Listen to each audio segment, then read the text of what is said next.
Welcome back. Brigadier Farooq साहब, अभी एक दोस्त ने बात की आपने हरमज़ के हवाले से।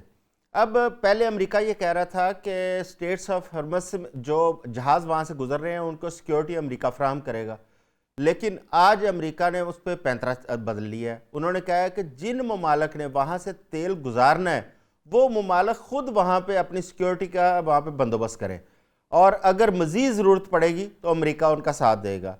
ये अमेरिका की क्या पॉलिसी है कि एक जानब वेनेजुएला का तेल वो कई गुना ज़्यादा कीमतों पे बेच रहा है, दूसरी जानब स्टेट्स ऑफ हरमज़ के ऊपर उसकी पॉलिसी बड़ी मुख्तलिफ नज़र आती है। देखें जी, यही तो इश्यू है अमेरिका के साथ कि वैसे तो बढ़के वो बहुत मारते हैं ट्रम्प साहब, लेकिन उनको पता है कि स्ट्रेट ऑफ हॉर्मुज़ में अगर एग्जैक्टली उस एरिया में अगर उनकी नेवल फोर्सेस आ जाती हैं अमेरिका के, जो देखे ना 3 एयरक्राफ्ट कैरियर ग्रुप्स हैं उनके वहां पे, लेकिन उन्होंने उनको पीछे किया हुआ है बिकॉज इस वाई अपना ईरान ने बड़ा क्लियरली कहा है कि जो भी अमेरिकन वेसल आएगी इसमें इट विल बी अटैक्ड। और उन्होंने कई कुछ वीडियोस भी जारी हमने देखी हैं, जो कि ठीक है, मैं मानता हूं कि हो सकता है एआई जनरेटेड भी हो, लेकिन कुछ उनमें से बिल्कुल जेन्युइन भी लगती हैं कि कुछ उनकी वॉरशिप पे हमले भी हुए हैं ईरानियन मिसाइल के, और दैट इज वाई वो थोड़ा सा उनको पीछे ले गए हैं। बात यह है कि ईरानियन इंडियन सॉरी अमेरिकन का एक प्रॉब्लम है, वो losses, human losses, body bags, इनसे वो बहुत घबराते हैं।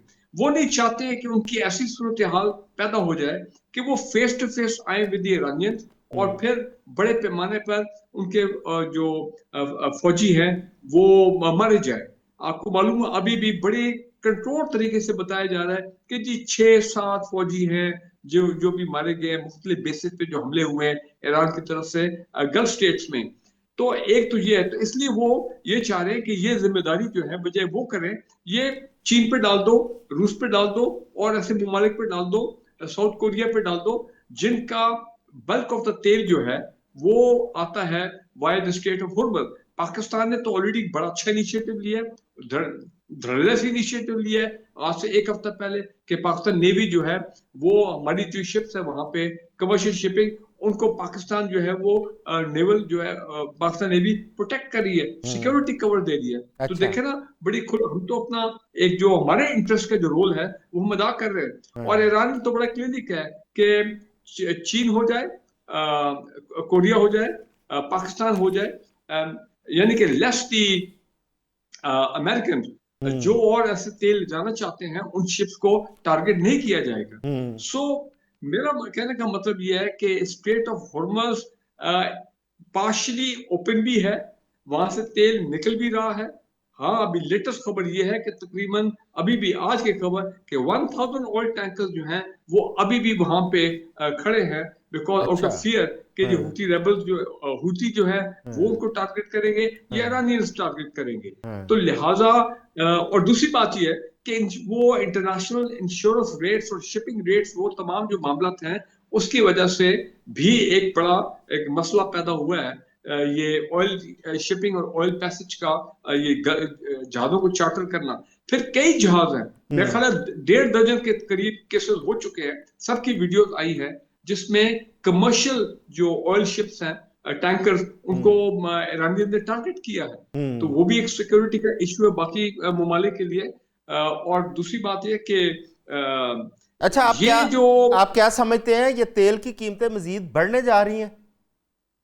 मैं समझता हूँ कि अगर ये स्टेट ऑफ हॉर्मुज़ में थोड़ा और कुछ तसादुम हो जाता है किसी किस्म का भी, जिस तरह खार्ग ऑयल फील्ड जो है, जो जजीरा है, जो मेन इनकी ऑयल एक्सपोर्टिंग फैसिलिटी है ईरान की, अगर उसको उन्होंने कल बड़ा टारगेट किया है और बड़ा नुकसान पहुंचाया है, और ईरानी ने कहा वो फंक्शनल है, लेकिन फिर भी ये अपना अगले वीक जो है स्टार्टिंग फ्रॉम टुमारो अगर तेल की कीमत बढ़ती है तो फिर वो बहुत हालात खराब होंगे ग्लोबल इकोनॉमी के लिए, ग्लोबल रिसेशन भी आ सकता है और it will effect the Americans also. बाकी ममालिक तो इफेक्टेड है, जो गल्फ स्टेट्स हैं जिनका तेल शिप नहीं हो रहा है वो भी इफेक्टेड होंगे। जारी बात है, सऊदी अरेबिया, गल्फ कंट्रीज जो एक्सपोर्ट कर रही हैं उनके टैंकर्स तो नहीं गुजर रहे हैं वहां से, बिल्कुल बिकॉज ठीक है। They're in state of war एक किस्म का ईरान के हवाले से। सो देखें, ये बड़ी कॉम्प्लिकेटेड सिचुएशन मेरी असेसमेंट ये है कि ट्रम्प इज डेफिनेटली सीकिंग कि कोई मुझे फेस सेविंग मिल जाए, हाँ। कोई ऐसी सिचुएशन निकल आए कि हम कहें जी हमने अपने फौजी आदाफ ऑब्जेक्टिव अचीव कर लिए, अब मजीद जंग की जरूरत नहीं है, लिहाजा हम सीज फायर खुद कर रहे हैं। जी लेकिन ठीक हो ईरान गया। कहता नहीं जी, हम ये मानने को तैयार ही नहीं है, हम तो सीज फायर नहीं करेंगे, हम तो ये, और ये वॉर ऑफ, हमारे भाई ने सही कहा, ये वॉर ऑफ इंड्योरेंस है। कौन ठीक। कितनी देर प्रोलॉन्ग कर सकता है? अमेरिका जंग प्रोलॉन्ग ज्यादा नहीं कर सकता, हाँ। उनके बड़े हर किस्म के इफेक्ट्स हैं। हाँ। अमेरिका के अंदर आप देखें कि कितना एक मुजाहमत की तहरीक जो है वो हम्म। ट्रंप के खिलाफ जो है वो शुरू हो गई है। हम्म। आप टेलीविजन में देखें, हम्म। इसराइल में देखें, लाखों की तादाद में वो मुल्क छोड़ के बाहर निकल रहे हैं, वहां पे मुजाहरे हो रहे हैं। सो एक पॉलिटिकल कॉस्ट भी है, इकोनॉमिक कॉस्ट भी है जो अमेरिका ने पे करनी है, और उनकी अच्छा, अपनी क्रेडिबिलिटी जो है बैरामन तंगी गल्फ साहब, कंट्रीज की ये बड़ी इफेक्ट हुई है। ये जिस जानब ब्रिगेडियर साहब ने इशारा किया, अमेरिका की जो अंदरूनी सियासत है उसके अंदर भी दरारें देखने को आ रही हैं, और वहाँ पे जो मुखालफ आवाज़ें हैं ट्रंप के, वो भी उठना शुरू हो गई हैं, हत्ता कि उनकी अपनी पार्टी से भी कुछ आवाज़ें उठ रही हैं। क्या ख्याल है कि जो मिड टर्म इलेक्शन आ रहा है उसके ऊपर इम्पेक्ट पड़ेगा इस जंग का? दूसरा ये है कि जो इस वक्त रिपब्लिकन की जो अंदर से आवाज़ें उठ रही हैं, वो ट्रंप के लिए सिर्फ मिड टर्म नहीं, ओवरऑल कोई मसाइल तो नहीं खड़े आपको नज़र आ रहे? दूसरा, आप इरफान साहब की बात का जवाब देना चाह रहे थे, वो भी दे ज़रा। देखिए मेरे भाई ने मैं सबसे पहले उसका सवाल का जवाब देता हूँ, फिर आपकी जो अमेरिका में रिपब्लिकन की बात है मैं उसका जवाब दूंगा। देखिए मेरे भाई ने कहा कि आज तक के इन 15 दिनों में अमेरिका ने कौन सा हदफ हासिल किया। मैं आप पांचों मेरे जो भाई हैं और आप भी हैं, मैं आपको बता दूं इस टॉक शो के तवज्जो से कि देखिए अमेरिका का टारगेट कुछ भी नहीं है, उनका टारगेट है रिजीम चेंज का। हम्म। और जब वो अपनी मर्जी की हुकूमत यहाँ ईरान में ले आए तो फिर न्यूक्लियर भी हो, जो भी अहदाफ है उसको हासिल करने के लिए अमेरिका के लिए आसानी होगी। लेकिन अभी तक मैं तो आपको कामयाब अभी नज़र एक नहीं आ रहे। मैंने कहा अभी तक तो कामयाब नज़र नहीं आ रहे देखिए अपने इस मकसद में। देखिए मैं यही तो आपको बता रहा हूँ ना। हाँ। देखिए ईरान डिफेंसिव गेम खेलते हैं, ये नहीं है कि वो उनका कोई हदफ है। हम्म। अमेरिका का तो हदफ ये है कि मैं ईरान में रिजीम चेंज के लिए काम कर लूं, और उसके लिए वो काम करे। लेकिन क्या वो आज ऐसे हमले करे कि पूरा ईरान को खत्म करे? फिर उनका मकसद तो खत्म हो गया। उनका मकसद तो रिजीम चेंज के लिए है। मैंने आपको पहले सेगमेंट में कहा कि जब उनको पता चले महीने बाद या 20 दिन के बाद या 25 दिन के बाद कि वहां पर किसी के साथ हमारी टेबल टॉक्स नहीं होगी, तो फिर वो अटैक करेंगे। हम्म। अभी तक तो वो रिजीम चेंज के लिए मेहनत करते हैं, कोशिश करते हैं कि हम रिजीम चेंज कर लें ताकि हमारे जो अहदाफ है, हमारे जो टारगेट है, हमारा जो मकसद है, उनको फिर उस हुकूमत से हासिल करें जो हमारी मर्जी की हुकूमत हो। हम्म। दूसरी बात, मैं आपको एक बात बता दूं कि अभी जो ईरान जो जंग लड़ रही है, क्या ईरान चाहते कि हम वहां अमेरिका में या इजराइल में रिजीम चेंज कर लें? हम्म। ईरान तो सर्वाइवल के लिए जंग लड़ रही है। और मैं एग्जैक्टली। आपको बता दूं कि इस वक्त मैंने पहले दिन से आज 15 दिन में हर 2-3 टॉक शो पे बैठता हूं कि ईरान को चाहिए कि वो पाकिस्तान को यूटिलाइज करके हमारे जो मुसलमान कंट्रीज हैं उनको हमदर्दियां उनके डिप्लोमेटिक तरीके से उनके उनको एक साथ मिले, न हम्म। कि वो उन अड्डों पे हमले करे जो अमेरिका के अड्डे हैं। और वो अड्डे उन कंट्रीज महसूस करते कि ये अड्डों पे नहीं, हमारे मुल्क में भी हमले हैं। मैं बार बार इस चीज पे जोर देता हूं। लेकिन 8वें दिन फिर ईरान के सदर ने जब माफी मांग ली और उसने हमले न करने की बात की, तो ये एक सेटिस्फैक्ट्री बात है।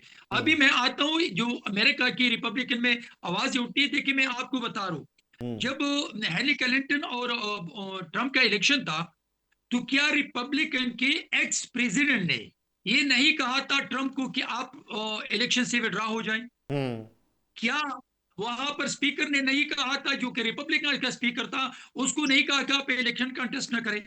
लेकिन इन तमाम चीजों के बावजूद भी ट्रंप ने इलेक्शन जीत लिया। हम्म। ट्रंप, जो मैं आपको बता दूं, वो लॉन्ग टर्म सोचते हैं। वो एक सेल्फ मेड आदमी है, जो कि वो एक बिजनेस माइंडेड आदमी है। तो मैं समझता हूं कि जितना मैं ट्रंप, हो सकता है कि मैं इतना नहीं जानता हूं, लेकिन जितना मैंने ट्रंप को स्टडी किया है, इलेक्शन के दौरान रिपब्लिकन के तमाम एक्सपीरियंस ने, इंक्लूडिंग स्पीकर ने, इंक्लूडिंग मत सेनेटर्स ने, उनको कहा कि आप विड्रॉ हो जाएं। लेकिन उसने कहा मैं इलेक्शन लड़ रहा हूं और इलेक्शन जीत रहा हूं, और उसने साबित किया कि उसने इलेक्शन जीत लिया। तो मैं आपको बता दूं कि यहाँ पर अभी मैं अपने मुल्क की तरफ देखता हूं, मैं फील्ड मार्शल आसिम मुनीर साहब की तरफ देखता हूं, मैं वजीर आजम मियां शहबाज शरीफ साहब की तरफ देखता हूं कि इंशाल्लाह इनका जो किरदार होगा वो इस हित्ते से जंग के खात्मे के लिए एक ठीक हो कंस्ट्रक्टिव रोल होगा। ठीक हो गया। नवीद अली साहब ट्रंप का जिक्र कर रहे हैं, तो ट्रंप ने अभी तक जो कुछ कहा उसके उल्ट किया। उन्होंने कहा कि मैं जंगें रुकवाने वाला हूं और दुनिया में अमन कायम करूंगा। उन्होंने ना सिर्फ जंगें शुरू करवाई, बल्कि उन्होंने पिछले तमाम रिकॉर्ड तोड़ दिए जारहियत के, लोगों के ऊपर कत्ल गारत के।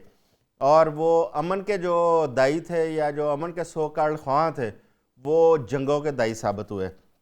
अच्छा, दूसरा ये है कि खार्क के ऊपर जो कल हमला किया गया अमेरिका की जानिब से, उसमें अमेरिका ये कहता है कि हमने उसका जो मेन सोर्स है ऑयल का, उसको हमने तबाह नहीं किया, लेकिन हम मज़ीद हमले करेंगे। क्या सिग्निफिकेंस है इस हमले की? और अगर मज़ीद हमले करता है, जो तेल की मार्केट पहले ही कोलैप्स हो चुकी है, उसके ऊपर और मज़ीद क्या असरात मुरतब होते हुए नज़र आ रहे हैं आपको? जो बात बैराबंद साहब कह रहे हैं ना जी, उनका हम्म। मकसद ये है कि अमेरिका एक सुपर पावर है और जो अभी तक उसने किया है उससे बहुत ज़्यादा उनके पास कैपेसिटी है हम्म। ईरान को नुकसान पहुंचाने की। तो इसमें तो कोई शक नहीं है। हाँ। इस खर्च पे हमले के बावजूद उन्होंने कहा है प्रेसिडेंट ने कि हम उसका मुकम्मल तौर पे तबाह नहीं करना चाहते। हम्म। ये तो एक एस्पेक्ट है। देखिए, एक एस्पेक्ट हमें ये देखना चाहिए कि जो जंगें हैं, जो बड़े पावर्स हैं जिनके पास बॉम्ब्स हैं, एटॉमिक बॉम्ब्स हैं, उन्होंने ही बैठ के जंग को लड़ने के तरीके वजह किए थे। हम्म। जो कि आप देखें कि कुछ टर्मिनोलॉजीज हैं, जुस इन बेलो और जुस एट बेलम, यानी जंग को लड़ा कैसे जाए हम्म। और जेनेवा कन्वेंशन के तहत कि हम्म। गोली का साइज कैसा होगा। ब्रिगेडियर साहब तो खुद माहिर है इस बात के हम्म। कि जंग कैसे लड़ी जाएगी, चाहे हम्म। वो इलीगल भी होगी तो उसका कंडक्ट क्या होगा। हम्म। तो उन तमाम चीजों को क्वेश्चन करना पड़ता है। इसलिए अमेरिका भी किसी हद तक उस दायरे के अंदर रह के ही लड़ाई करेगा और इसका अदराक ईरान के स्ट्रेटेजिस्ट को है। ईरानियन स्ट्रेटेजिस्ट, जो वॉर स्ट्रेटेजिस्ट हैं, वो बड़े रिजिलियंट हैं लेकिन बड़े प्रैग्मेटिक भी हैं। हम्म। अब आप उनकी पिछली वॉर देख लें इनके साथ, जब चंद मिसाइल एक दूसरे को मार लिए तो उनका बस हिसाब बराबर खत्म, हम्म। अगरचे उनका काफी नुकसान हो चुका था ईरान हम्म। का। इस दफा नुकसान बड़ा हुआ है और उनके जो थे सुप्रीम कमांडर। खामनाई साहब को, हम्म। जो सुप्रीम लीडर हैं, उनको चूंकि हिट हुए तो उनका रिएक्शन उतना ही बड़ा हुआ। लेकिन वो ये नहीं है कि कोई मैडनेस में कर रहे हैं। Hmm. There is a method in their madness. वो भी कैलकुलेटेड मूव ही करेंगे। और जैसे फरमा रहे हैं बैरामंद साहब, और सबको नजर भी आ रहा है कि पाकिस्तान और वजीर आजम और बाकी हमारे फील्ड मार्शल उसमें बड़ा अहम रोल अदा कर रहे हैं, ताकि जैसे मैंने शुरू में अर्ज किया था कि हम मुसलमान ममालिक जो हैं वो आपस में दस्तो गरेबान ना हो। आपने को मालूम है कि कई जगह से मिसाइल ऐसे आए कि ईरान ने कहा हमने नहीं मारे। हम्म। साइप्रस में जो ब्रिटिश बेस थी वहां पे उन्होंने खुद कहा कि ये ईरान से मिसाइल नहीं आया। यानी आप ओपन वॉर भी हो रही है, इंटरनल जो है मैकेनिशंस भी हो रही हैं, मैकेवेलियन तरीके से सब कुछ किया जा रहा है। मोसाद इस मामले में बहुत माहिर है कि इंटरनली। और तीसरी बात यह है कि आप देखिए, battles are being won and lost on the media, on social media. Hmm. आप बेशुमार चीजें देख रहे हैं जो which are not true, which are fake propaganda. जी जी। तो मेरा ख्याल है कि ये इतना कॉम्प्लेक्स सिचुएशन है, इसमें अल्टीमेटली सारों को रिस्ट्रेंट शो करना पड़ेगा। हम्म। और मैं समझता हूं कि ये अगर स्टेट ऑफ हॉर्मस का अगर फुली ब्लॉक होती है या स्लो डाउन होता है तो उसका इम्पैक्ट सिर्फ इस रीजन पे नहीं, पूरी सारी दुनिया में आएगा। हम्म। तो उसका इम्पैक्ट तो अमेरिका पे भी आएगा। हम्म। तो मेरा ख्याल है कि उस नहज पे जाने से पहले पहले अगर ये बड़े जो निगोशिएशंस हैं, बैक डोर चैनल्स हैं, उनको फुली ऑपरेशनल रखा जाए तो इसको यहाँ पे रोकना बहुत ज़रूरी है, वरना बिल्कुल इट कैन ठीक है। Go out of hand also. बिल्कुल ठीक है। डॉक्टर इरफान फ़ानी साहब, जी। अमेरिका की जानिब से उनके अपने ट्रंप के मशीर ये कह चुके हैं कि अमेरिका को चाहिए यहाँ पे अपनी फतह का ऐलान करे और इस जंग से निकल जाए। जबकि दूसरी जानब बार बार सदर ट्रंप कहते हैं कि ईरान निकलना चाहता है इस जंग से या मुज़ाकरात के लिए आना चाहता है। जबकि जो ईरानी प्रेसिडेंट हैं उनकी जानब से जो 3 शराइत रखी गई हैं, उन शराइत के ऊपर अमेरिका नहीं आ रहा। आपका क्या ख्याल है कि इस जंग से दोनों ममालिक, देखें जंगें तो कभी भी अच्छी नहीं है, जंग बंद तो होनी चाहिए, तो हर किसी की ख्वाहिश है, इन क्या इस वक्त ये दोनों जो फ्रीक हैं, इजराइल, अमेरिका और ईरान, ये जंग से अगर निकलना भी चाहें तो किस तरह इस जंग से निकल पाएंगे? देखिए, ये जो दोनों फ्रीकों की आप बात कर रहे हैं ना, ये जंग वॉर ऑफ चॉइस है अमेरिका और इसराइल के लिए। ये ईरान जो है उसने इनिशिएट नहीं की है। इन्होंने कहा था कि आप टेबल टॉक पे आ जाओ। ईरान जून 2025 में भी टेबल टॉक पे आ गया था, और जब तीसरा दौर होना था तो उन्होंने अटैक कर दिए थे ईरान के ऊपर। और इस वक्त भी जब दुनिया के अंदर डिप्लोमेटिक मोरालिटी का जो बेड़ा गर्क अमेरिका की इस गवर्नमेंट ने किया है, मतलब they are just acting like the actor of the theatre dramas, कि मतलब उनको पता है, स्टीव विटकॉफ को भी पता है कि ये हमने जंग करनी है, और मार्को रूबियो को भी पता है कि हमने अटैक करना है। फिर वो ओमान के अंदर आके 2-3 हफ्ते जो हैं वो ओमान के भी टाइम जाया कर रहे हैं, और इधर से ईरान का भी टाइम जाया कर रहे हैं कि हम जो है वो निगोशिएट कर रहे हैं। देखें, ये जो अगेन जो बात तकी साहब फरमा रहे थे कि वो जो टेबल टॉक के ऊपर लाना चाह रहे हैं ईरान को, और भाई टेबल टॉक के ऊपर तो ऑलरेडी ईरान था। आपने तो टेबल टॉक के ऊपर बम फेंका ना, दूसरी दफा भी जब वो टेबल टॉक पे आ गए आपने उसके ऊपर भी बम फेंक दिया। तो मतलब आप किस टेबल टॉक की बात कर रहे हैं? और एक बात जो है ना वो हमने जहन में जरूर रखनी है कि जो ईरान है इस वक्त वो अपनी आखिरी जंग लड़ रहा है। ईरान इस वक्त इस तरीके से बिहेव कर रहा है कि अगर 6 माह के बाद अब दोबारा से जंग का आगाज हो गया, और अब दोबारा अगर 6 माह के बाद दोबारा से अगर अमेरिका हमला कर देता है ईरान के ऊपर, तो क्या इस वक्त ईरान जो है वो अपनी जंग को किन कंडीशंस पे खत्म करेगा? क्या उन वीक कंडीशंस पे खत्म करेगा कि दोबारा से ये कल को जो इजराइल है और अमेरिका है वो अटैक कर दे ईरान के ऊपर? तो इसका मकसद क्या है कि ईरान इसको प्रोलॉन्ग करेगा और उस हद तक इस जंग को लेके जाएगा जहां पे फ्रीक जो है वो रूस हो, वो चीन हो, या दुनिया की दूसरी बड़ी ताकतें हो, वो इसके अंदर शामिल हो, और शामिल होने के बाद वो गारंटी दें कि भाई दोबारा से ये जो हमला है या नहीं होगा। और ईरान की स्ट्रेटजी बड़ी क्लियर है, वो तमाम वो जो फ्रंट लाइन डिफेंस लाइन है ना इस वक्त अमेरिका और इजराइल की, वो तमाम गल्फ कंट्रीज के अंदर वो अड्डे हैं, वो अड्डे जो हैं वो सिक्योरिटी नहीं दे रहे अरब रियासतों को, वो उनके लिए लाइबिलिटी बन चुके हैं। अगर ईरान अरब रियासतों के ऊपर हमला कर रहा है तो वो रियासतों पे हमला नहीं कर रहा। जैसे पाकिस्तान अफगानिस्तान के अंदर बगराम एयर बेस को जाके तबाह क्यों कर रहा है कि उनकी जमीन इस्तेमाल हो रही है पाकिस्तान के खिलाफ। लिहाजा इसी क्राइटेरिया को मद्देनजर रखते हुए जो ईरान है वो उन बेसिस के ऊपर अटैक कर रहा है। और इस वक्त 17 से ज्यादा जो इंस्टॉलेशन है अमेरिका की इस पूरे खित्ते के अंदर, उसको ईरान ने तबाह बर्बाद कर दिया है। और इस सारी सिनारियों के अंदर जब तक खलीजी ममालिक ये रियलाइज नहीं करेंगे कि अमेरिका के इस खित्ते के अंदर जो मौजूदगी है वो उनके लिए तहफ्फुज नहीं, उनको अदम तहफ्फुज का शिकार कर रही है, तब तक ये जो सिलसिला है ये ऐसे चलता रहेगा। और ऐलान तब तक घुटनों पे नहीं आएगा, जंग को खत्म नहीं करेगा, जब तक ईरान को एक पहली कंडीशन कि ये अड्डे जो हैं ये सारे के सारे खत्म हो जाएं।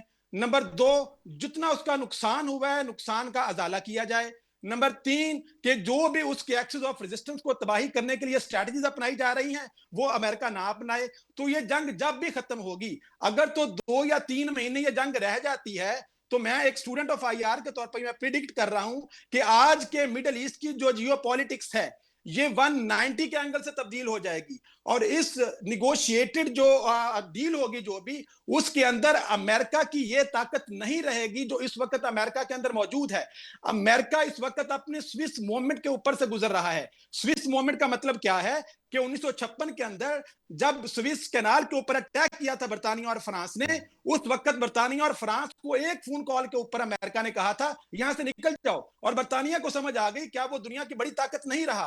और ईरान की ये जो जंग है ये अमेरिका के लिए स्विस मोमेंट है। अब अगर स्पेन उनके खिलाफ खड़ा हो चुका है, केयर स्टार्मर अगर उनको अपनी बेसिस नहीं दे रहा, हाउ कैन इमेजिन के यूरोपियन कंट्री डोनाल्ड ट्रंप के कहने के ऊपर अपनी उनको बेसिस ना दे। और आज अगर यूरोप जो है वो चीन की तरफ आता हुआ आपको नजर आ रहा है, रशिया की तरफ आता हुआ नजर आ रहा है, अब वो बातें सारी की सारी वो यूनिपोलर वर्ल्ड की थी। इस वक्त दुनिया मल्टी लेयर पोलर वर्ल्ड के अंदर रह रही है जहां पे मुख्तलिफ स्फीयर ऑफ इन्फ्लुएंसेस हैं। चीन का अपना इन्फ्लुएंस है, रशिया का अपना इन्फ्लुएंस है, अमेरिका का वेस्टर्न हेमिस्फीयर के अंदर अपना इन्फ्लुएंस है, इंडिया भी एक ताकत है। डॉक्टर साहब आपका पॉइंट आ गया, thank you very much. Doctor साहब, मैं मिर्जा हमजा साहब ये अभी एक्सक्यूज मी मुझे आधा मिनट दे दे, मैं अपने जी भाई से एक सवाल पूछता हूँ जी प्लीज। जी जी अगर आप बताइए मुझे सर आधा सर मिनट जी बताइए। देखिए, मेरे भाई ने कहा कि जैसे पाकिस्तान अफगानिस्तान पे अटैक करते हैं, वहां पर टीटीपी के जो ठिकाने हैं। देखिए, ये तो आपने क्या स्टैंडर्ड लिया। देखिए, मेरी बात सुनिए, वहां अफगानिस्तान की जमीन को पाकिस्तान के खिलाफ इस्तेमाल करते हैं, इसी वजह से पाक फौज उन ठिकानों पे हमले करते हैं। हाँ लेकिन बिल्कुल। ये बिल्कुल मुझे ठीक। बताएं कि इस्लामी ममालिक में जो आप अमेरिका के अड्डे हैं, उन अड्डों से ईरान पे कभी हमले हुए हैं? ये मुझे आप दो इसका जवाब दे इस दें। वक्त अभी सैटेलाइट की बात कर रहे थे हमारे एक मेहमान, सैटेलाइट के ऊपर इस वक्त भी उदैद के अंदर, सऊदी अरेबिया के अंदर कितने अमेरिकन जहाज हैं सर जो मैंने सैटेलाइट में नजर आ आपसे रहे हैं। सवाल किया, मैंने आपसे अच्छा सवाल किया ये कि पाकिस्तान अगर मैं अफगानिस्तान पे हमले करते तो उन अड्डों से तंगी पाकिस्तान साहब में खुदकश हमले होते हैं, दहशतगर्दी होती है, इसी वजह से पाकिस्तान उन तंगी ठिकानों साहब पे हमले हमारे करते पास अब हैं। टाइम लेकिन ख़त्म हो रहा है, टाइम ख़त्म हो रहा है। सवाल आपका वैलिड है, लेकिन एक उसका वाज़े जवाब ये भी है कि इन्हीं जो अमरीकी अड्डे हैं, इन्हीं से मिसाइल दागे गए हैं ईरान के ऊपर। इस पर हम फिर दोबारा भी बहस कर लेंगे। मिर्ज़ा हमजा साहब अभी और इंटरनेशनल लॉ सर इजाजत देता है, हाँ ये राइट ऑफ सेल्फ डिफेंस है हर रियासत। मिर्ज़ा हमजा साहब, खलीजी ममालिक के हवाले से बात हो रही है। उनका तो प्राइड ही वहाँ पे सिक्योरिटी और पीस था। अब खलीजी ममालिक के जब अड्डे इस्तेमाल होंगे, ऑब्वियसली ईरान वहाँ पे हमले करेगा। क्या ख्याल है, जो खलीजी ममालिक के अंदर इतनी ह्यूज इन्वेस्टमेंट है, जिसमें पाकिस्तानियों की भी है, वो वहाँ पे अपनी इन्वेस्टमेंट रखना चाहेंगे या वहाँ से निकालेंगे? अब देखिए सर, ये भी एक इम्पोर्टेंट बातचीत सबने रखनी चाहिए कि ईरान इस वक्त कोई फतह याब नहीं हो चुका कि उसकी तीनों बातों को, मुतालबात को मन मान लिया जाए। अपना ऑप्टिक्स के लिए तो ये बात की जा सकती है कि जी ये जो डॉक्टर आपने साहब यहाँ बेसिस बनाई हुई है, इससे डॉक्टर हमें साहब इंटेलिजेंस वर्क हो रहा है या नुकसान हो रहा नवीद साहब, मैं है, मिर्ज़ा लेकिन हमजा साहब बयान की का टेक, रास्ता इख्तियार करना पड़ेगा। हाँ मिर्ज़ा हमजा साहब की भी टेक लेना चाह रहा हूँ, क्योंकि टाइम मेरे पास खत्म है। जी मिर्ज़ा हमजा साहब। देखिए, प्रॉपर्टी जो प्राइसेस हैं वो लोएस्ट पॉइंट पर आ चुकी हुई 30% से नीचे गिर गई हैं। तो ये हाँ 2008 में एक क्राइसिस आया था, जिसमें अमेरिका के अंदर एक हाउसिंग क्राइसिस आया था, जिसकी वजह से लोग अपनी गाड़ियां जो है वो एयरपोर्ट पर छोड़कर दुबई छोड़कर गए थे। और ये बड़ी मशहूर बात है, मशहूर, बहुत लोग इससे साथ रिलेट कर सकते हैं। काफी सिमिलर सिचुएशन अब दुबई में आ चुकी है वैसी। और देखिए कि जो ये फ्यूल प्राइसेस के बढ़ने से आपकी जो एविएशन प्राइसेस हैं ये भी बहुत ऊपर जा रही है, नहीं, जिसमें कल बढ़ा था।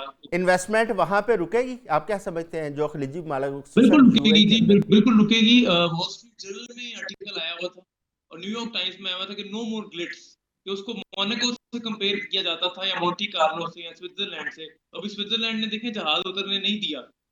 ये आपको मैं बिल्कुल पक्की खबर बता रहा हूँ कि स्विट्जरलैंड ने 2 अमेरिकी जहाज अपनी टेरिटरी पर नहीं उतरने दी, क्योंकि उनको पता है हमारे स्विस अकाउंट्स हैं, अगर हमारे हम पास इन्वॉल्व हो जाएंगे। टाइम की कमी की वजह से मज़ीद इस पर मुश्किल हो जाए गुफ्तगू करना। जनाब ब्रिगेडियर फ़ारूक हमीद साहब, जनाब इरफान फ़ानी साहब, जनाब नवीद लाई साहब, जनाब बैरमन तंगी साहब, जनाब मिर्ज़ा हमजा साहब, आप तमाम मेहमानों का बहुत शुक्रिया। आप सब दोस्तों को, पूरी कौम को एडवांस ईद मुबारक, क्योंकि ईद आने वाली है, रमज़ान ऐसा ऐसा अपने इख्तिताम की जानब जा रहा है। तो ईद के ऊपर स्पेशल ट्रांसमिशन करेंगे।